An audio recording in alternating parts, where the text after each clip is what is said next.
Kisah Putri Bambu dari Jepang. Asal-usul Putri Bambu. Alkisah, di sebuah desa di negeri Jepang, hiduplah seorang bapak tua dan istrinya. Mereka tidak mempunyai anak. Mereka sangat ingin memiliki anak. Setiap malam, mereka berdoa kepada dewa agar diberikan anak. Namun dewa belum juga memberinya.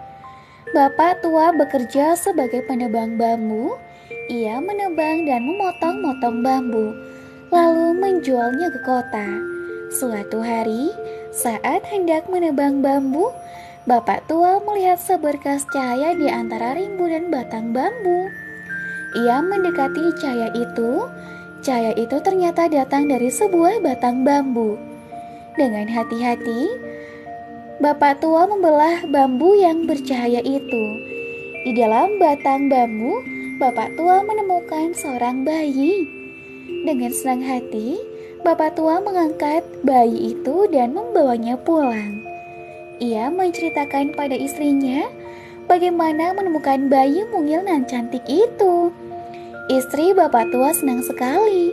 Mereka yakin bayi itu adalah jawaban atas doa-doa mereka selama ini. Karena mereka menemukan bayi perempuan itu dalam sebuah bambu, mereka memberinya nama Putri Bambu. Mereka merawat Putri Bambu dengan baik dan penuh cinta. Tahun demi tahun berlalu, Putri Bambu tumbuh menjadi seorang gadis yang mempesona. Tidak hanya cantik jelita, ia juga gadis yang baik hati dan suka membantu orang tua. Sejak saat itu, hidup bapak tua dan istrinya menjadi lebih baik. Inilah hasil dari doa dan usaha mereka. Kabar tentang kecantikan Putri Bambu mulai tersebar ke seluruh negeri. Para pemuda berdatangan dari berbagai daerah untuk melihat kecantikan Putri Bambu. Tersebutlah 5 orang pangeran yang sangat mengagumi kecantikan Putri Bambu. Mereka ingin menikahi Putri Bambu dan membawanya ke istana mereka. Lalu mereka mengirimkan surat lamaran kepada bapak tua penebang bambu. Sebenarnya, Putri Bambu tidak mau menikah, sebab jika menikah ia harus meninggalkan bapak tua dan istrinya. Putri Bambu ingin mengurus kedua orang tua itu selamanya. Ia pun mencari akal untuk menolak lamaran kelima pangeran. Ia harus menolak mereka secara halus. Jika tidak, nyawanya dan nyawa orang tuanya bisa terancam. Suruh mereka datang. Aku akan mengajukan syarat yang sulit mereka penuhi, kata Putri Bambu kepada ayahnya. Pada hari yang disepakati, kelima pangeran datang ke rumah Putri Bambu secara bersamaan. Mereka senang sekali. Mereka membawa berbagai perhiasan seperti emas dan permata. Semua pangeran berharap dirinya bisa menikahi Putri Bambu. Saat kelima pangeran berkumpul, Putri Bambu memberikan syarat kepada masing-masing pangeran. Pangeran pertama mendapat syarat untuk pergi ke India dan menemukan mangkuk batu besar peninggalan Sang Buddha. Pangeran kedua harus mengambil dahan pohon emas yang tumbuh mengambang di Gunung Horai. Pangeran ketiga diminta untuk membuat tali dari kulit tikus api. Pangeran keempat diminta untuk membawakan sebuah kalung dari leher naga laut.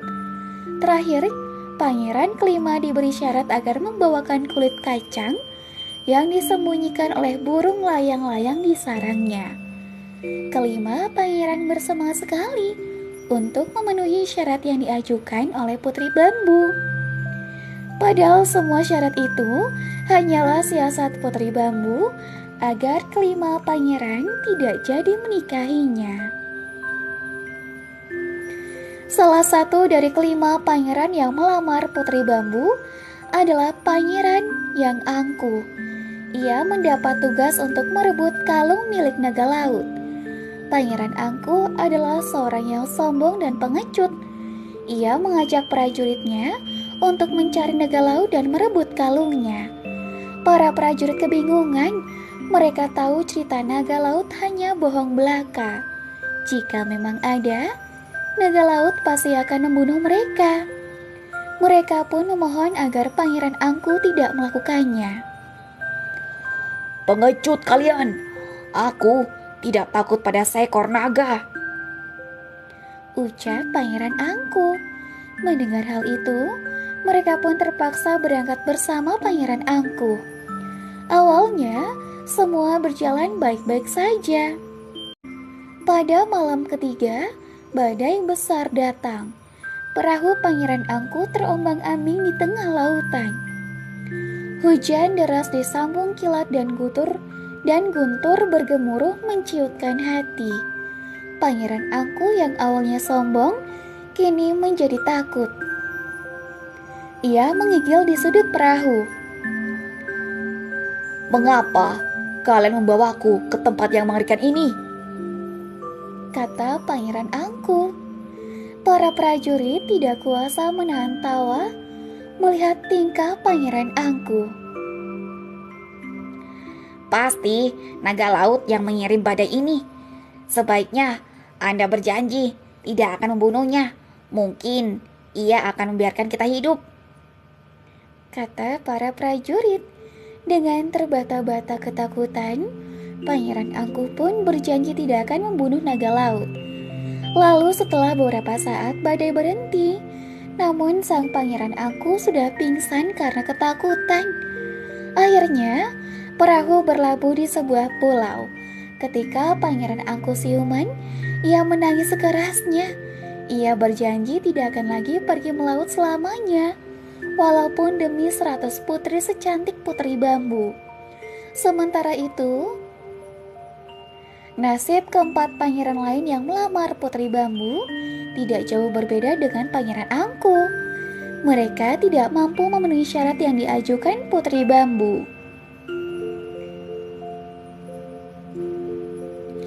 Tahun demi tahun telah berlalu. Putri Bambu dengan telaten mengurus bapak tua dan istrinya. Pada tahun kelima, istri bapak tua meninggal. Putri Bambu sedih sekali.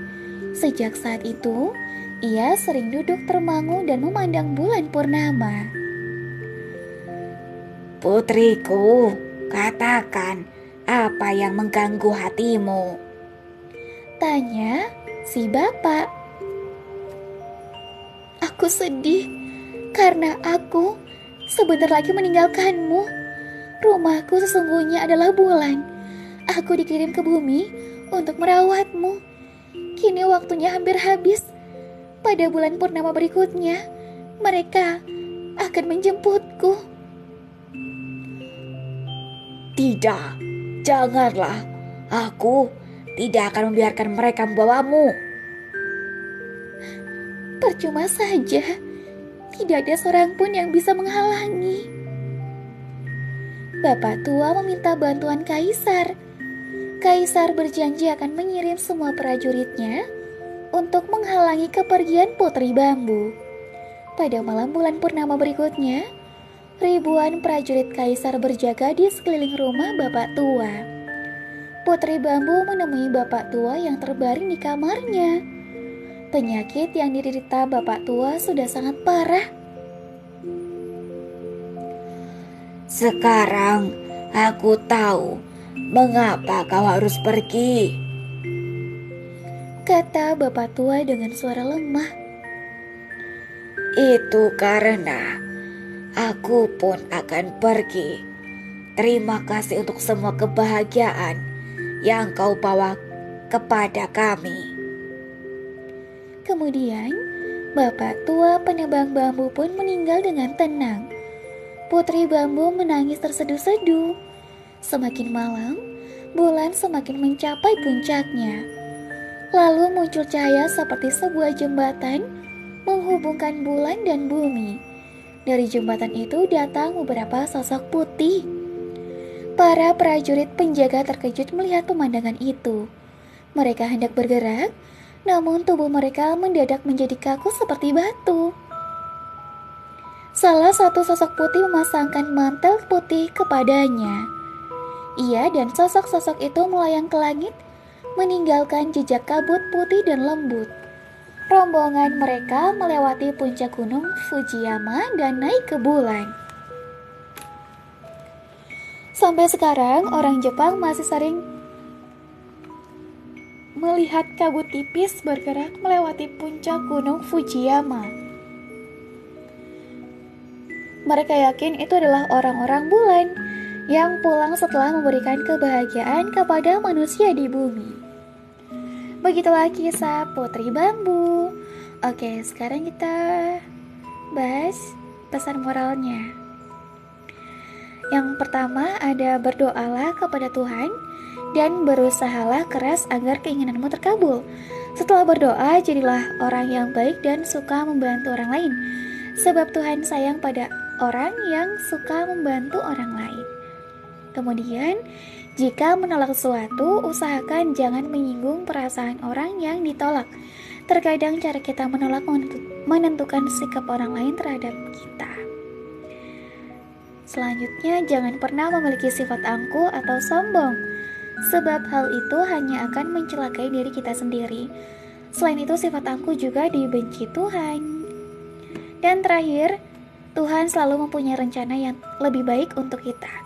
Karenanya, janganlah suka mengeluh saat kita sedang dalam kesusahan. Kemudian berbaktilah kepada orang tua, sayangi dan rawatlah mereka. Cerita rakyat, legenda Aji Saka. Tersebutlah seorang pemuda sakti yang tinggal di desa Medangkawit. Aji Saka namanya. Ia mempunyai dua pembantu yang sangat setia, Dora dan Sembada nama keduanya. Suatu hari, Aji Saka berniat ke wilayah Medangkamolan. Ia mendengar perilaku Raja Medangkamolan yang bernama Prabu Dewoto Cengkar yang sangat jahat. Ia gemar memakan manusia. Patih Medangkamolan yang bernama Jugul Muda sibuk mencari manusia untuk dipersembahkan kepada rajanya. Rakyat Medangkamolan sangat ketakutan dan mereka memilih untuk mengungsi dari Medangkamolan. Aji Saka berniat menghentikan kekejaman penguasa kerajaan Medangkamolan itu. Dalam perjalanan menuju kerajaan Medangkamolan, Aji Saka dan dua pembantunya tiba di daerah Pegunungan Kendeng. Aji Saka meminta Sembada untuk tinggal di daerah itu dan menyerahkan keris saktinya. Katanya, Kutitipkan keris sakti pusakaku ini kepadamu. Jangan sekali-kali engkau serahkan keris sakti ini kepada siapapun, kecuali hanya kepadaku saja. Aku sendiri yang akan datang mengambil keris pusakaku ini. Sembada mengiyakan pesan Aji Saka. Aji Saka bersama Dora melanjutkan perjalanan. Di sebuah tempat, Aji Saka meminta Dora untuk tinggal karena ia akan ke kerajaan Medangkamolan seorang diri. Aji Saka bertemu dengan Patih Jugul Muda yang tampak kebingungan karena tidak mendapatkan seorang manusia pun untuk dipersembahkan ke Prabu Dewoto Cengkar. Patih Jugul Muda sangat keheranan mendengar ucapan Aji Saka. Aji Saka menawarkan diri untuk menyerahkan diri ke Prabu Dewoto Cengkar untuk dimakan.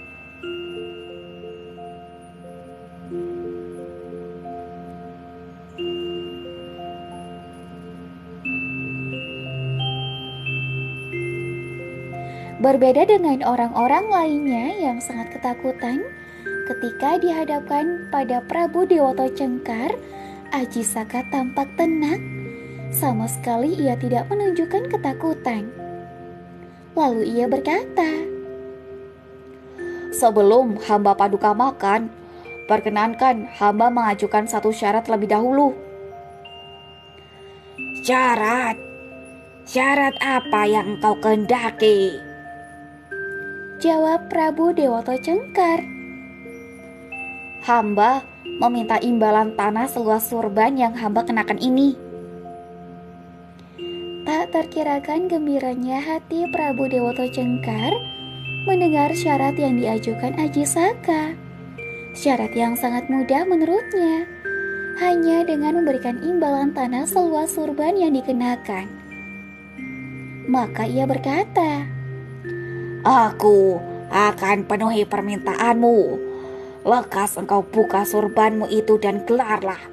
Aku telah sangat lapar. Aji Saka membuka surbannya dan mulai menggelarnya. Sangat mengherankan, surban itu ternyata sangat panjang.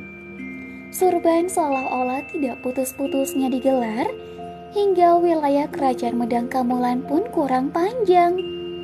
Surban bagai terus memanjang hingga membentang dari istana kerajaan menjangkau wilayah gunung, sungai, hutan, dan bahkan hingga ke lembah-lembah. Semua tidak menyangka jika surban yang dikenakan Aji Saka itu begitu panjang dan luas. Begitu pula dengan Prabu Dewata Cengkar. Sesuai perjanjian yang telah disepakati, Prabu Dewata Cengkar menyerahkan tanah seluas surban yang dikenakan Aji Saka. Itu berarti wilayah kekuasaan Prabu Dewata Cengkar diserahkan kepada Aji Saka. Prabu Dewata Cengkar pun sangat murka. Ia langsung menangkap Aji Saka untuk dimangsanya. Namun Aji Saka bukan pemuda sembarangan. Ia bisa menghindari serangan tiba-tiba Prabu Dewata Cengkar itu. Sebaliknya, Prabu Dewata Cengkar tidak berdaya ketika terlilit surban Aji Saka. Meski telah meronta-ronta sekuat tenaga, Prabu Dewata Cengkar tidak dapat melepaskan diri dari lilitan surban. Semakin keras ia berusaha melepaskan diri, semakin kuat ia terlilit surban Aji Saka. Dengan kesaktiannya, Aji Saka mampu melemparkan tubuh Prabu Dewata Cengkar ke Laut Selatan. Seketika itu Raja Medang Kamulan yang gemar memakan daging manusia itu menemui ajalnya. Tak terkirakan kegembiraan rakyat Medang Kamulan setelah mendengar kematian Prabu Dewata Cengkar. Berbondong-bondong mereka kembali ke desa mereka masing-masing. Segenap rakyat pun akhirnya sepakat menunjuk Aji Saka sebagai pemimpin mereka. Maka Aji Saka lantas bertahta sebagai Raja Medang Kamulan, menggantikan Prabu Dewata Cengkar. Kian gembira dan berbahagia rakyat Medang Kamulan mendapati Aji Saka memerintah dengan adil dan bijaksana. Pada suatu hari, Aji Saka teringat pada keris sakti pusakanya yang masih ditinggalkannya di pegunungan Kendeng yang dijaga Sembada. Ia lantas memerintahkan Dora untuk mengambil keris pusakanya itu. Berangkatlah Dora memenuhi perintah Aji Saka. Bertemulah ia dengan sahabat dekatnya yang masih tetap setia berada di pegunungan Kendeng. Setelah berbincang-bincang melepas kerinduan, Dora menyatakan maksud kedatangannya. Aku diutus junjungan kita untuk mengambil keris pusaka yang dititipkannya kepadamu. Sembada sama sekali tidak curiga mendengar ucapan Dora. Namun ia tidak bisa menyerahkan keris pusaka milik Aji Saka itu kepada sahabat dekatnya. Untuk engkau ketahui, wahai Dora sahabatku, junjungan kita pernah berpesan kepadaku untuk tidak menyerahkan keris pusaka itu kepada siapapun juga. Aku dipesannya untuk hanya menyerahkan keris pusaka itu kepadanya saja. Junjungan kita itu juga telah berjanji kepadaku untuk mengambil keris pusakanya sendiri.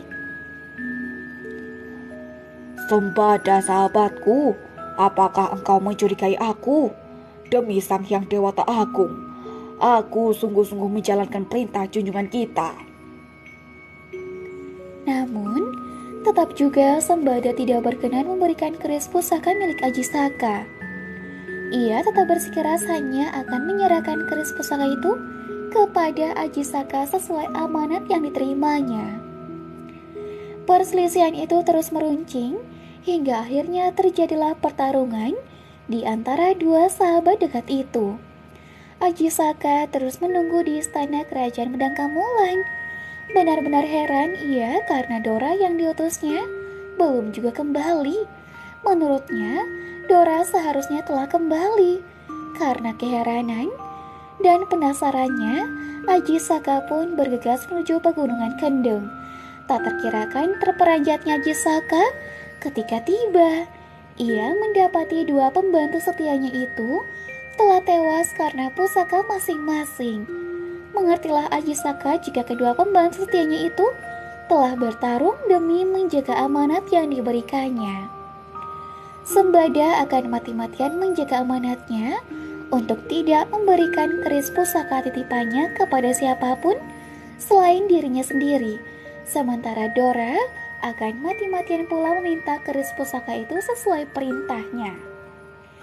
Aji Saka sangat bersalah atas tewasnya dua pembantu setianya itu. Benar-benar ia terharu dan memberikan kehormatan besarnya terhadap Sembada dan Dora yang begitu setia kepadanya.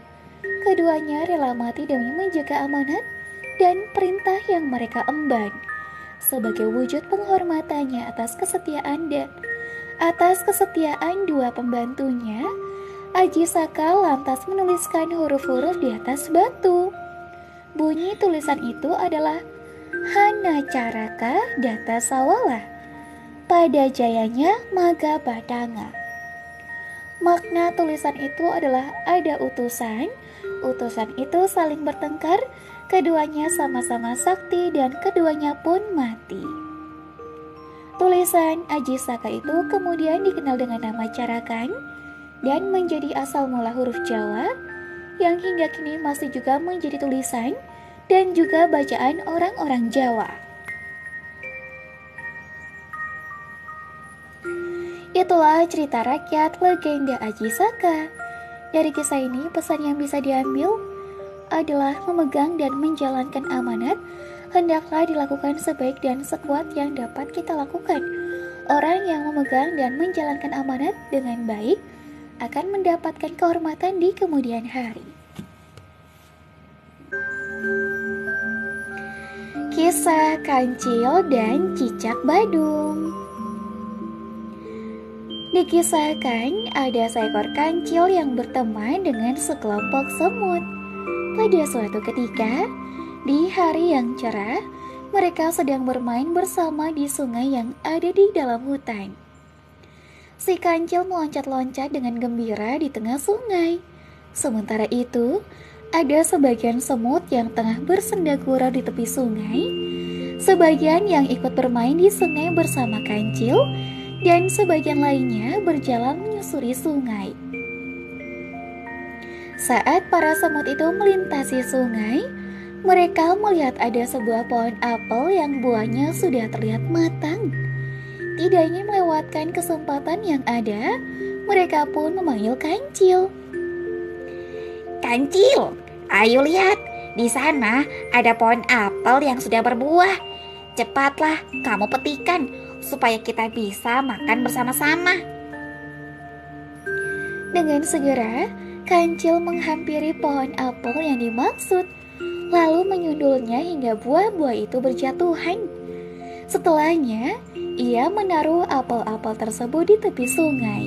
Kemudian, para semut membawanya ke tempat yang nyaman untuk beristirahat.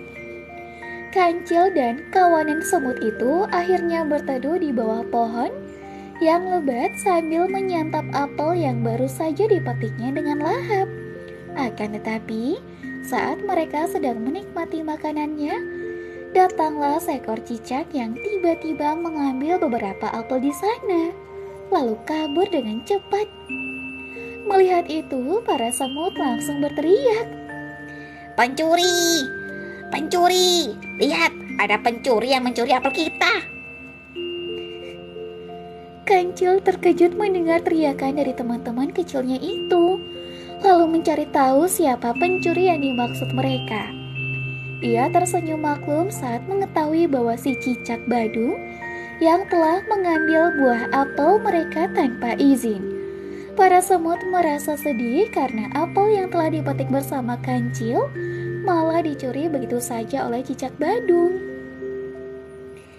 Kancil, bagaimana ini? Ia pasti akan datang lagi untuk mencuri besok.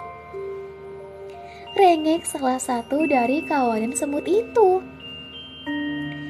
Sudahlah, kalian tidak perlu bersedih. Aku punya cara untuk membuat cicak itu jera dengan perbuatannya, Balas Kancil yang sudah memikirkan rencana untuk menghentikan aksi pencurian yang dilakukan hewan tersebut. Kancil membagikan ide rencananya kepada kawanan semut, yaitu mengganti apel dengan makanan lain yang berwarna merah, yakni cabai. Mereka pun menyetujuinya sambil tertawa kegirangan, menganggap bahwa rencana itu sangat lucu. Keesokan harinya, semut-semut itu mulai menjalankan rencana yang telah disebutkan oleh Kancil. Mereka mencari pohon cabai merah yang ada di sekitar hutan, lalu memetik dan mengumpulkannya. Setelahnya, para serangga tersebut membawanya menuju tempat istirahat. Selama perjalanan, mereka tertawa terbahak-bahak mengingat rencana yang akan dilakukannya.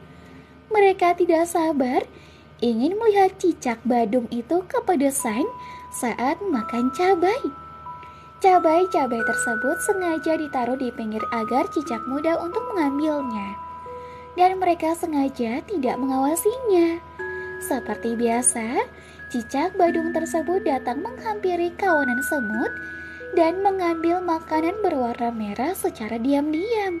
Kemudian kabur dan bersembunyi.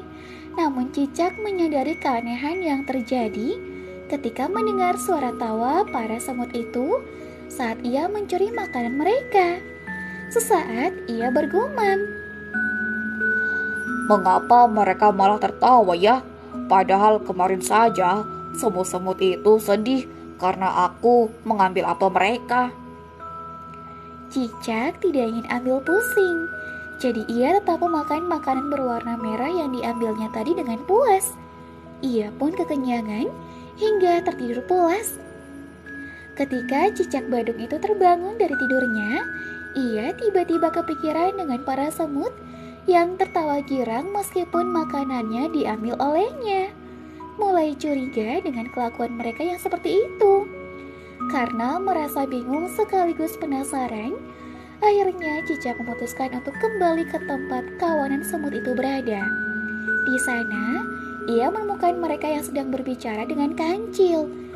Jadi ia mencari tempat sembunyi untuk menguping percakapan tersebut. Kancil, sepertinya rencana kita berhasil. Cicak itu sekarang pasti kepedesan setelah memakan cabai merah yang kita kumpulkan tadi. Benar sekali, siapa suruh ia mencuri makanan kita senaknya. Sekarang rasakan akibatnya, ujar para semut. Setelah para semut asik menertawakan cicak tersebut, Kancil pun bersuara. Teman-teman, sebenarnya cabai yang tadi sudah aku ganti dengan buah stroberi. Mendengar itu, mereka terkejut dan mulai merasa kecewa. Jadi cicak itu tidak mengambil cabai. Ya percuma, rencana kita gagal. Pasti besok ia kembali mengambil apel kita, Gerutu salah satu semut. Akhirnya, Kancil menjelaskan maksud dari tindakannya tadi. Aku sengaja menggantinya karena aku tahu kalau cicak pasti akan kesini dan mencuri lagi. Jika ia sadar yang diambilnya adalah cabai merah, maka itu aku menyiapkan stroberi yang banyak dan menukarnya. Kalau cicak kekenyangan kan, ia tidak akan kembali untuk mencuri makanan kita lagi. Kawanan semut itu saling berpandangan, kemudian mulai mengangguk-anggukkan kepala. Kancil pun lanjut berkata, Besok aku akan menemui cicak itu dan membawakannya satu keranjang stroberi untuknya. Sekalian meminta cicak untuk tidak mencuri makanan kita lagi. Esoknya, Kancil pergi menemui cicak badung itu sambil membawa keranjang berisi stroberi untuk diberikan kepadanya. Ia juga menasihati cicak tersebut untuk tidak mencuri makanan mereka seenaknya. Cicak yang kemarin sudah mendengar pembicaraan kancil dan para semut mulai menangis dan meminta maaf. Ia berjanji jika dirinya tidak akan melakukan hal itu lagi. Kancil pun tersenyum lalu mengajak cicak untuk bergabung dengan teman-temannya, yakni para semut, dan mencari makanan bersama. Akhirnya mereka semua menjadi teman yang akrab. Begitulah kisah Kancil dan Cicak Badung. Pesan yang bisa diambil dari kisah ini adalah bahwa tidak selamanya cara untuk menghentikan perbuatan jahat seseorang adalah dengan cara yang sama jahatnya. Agar seseorang tidak melakukan kejahatan lagi, kita harus bertindak bijaksana dengan memberi nasihat atau peringatan yang baik agar ia bisa menyadari perbuatannya. Selain itu, kisah ini juga mengajarkan untuk tidak mencuri atau mengambil barang yang bukan miliknya. Jika ingin sesuatu, maka bisa meminta kepada pemilik asli barang itu dengan cara yang baik.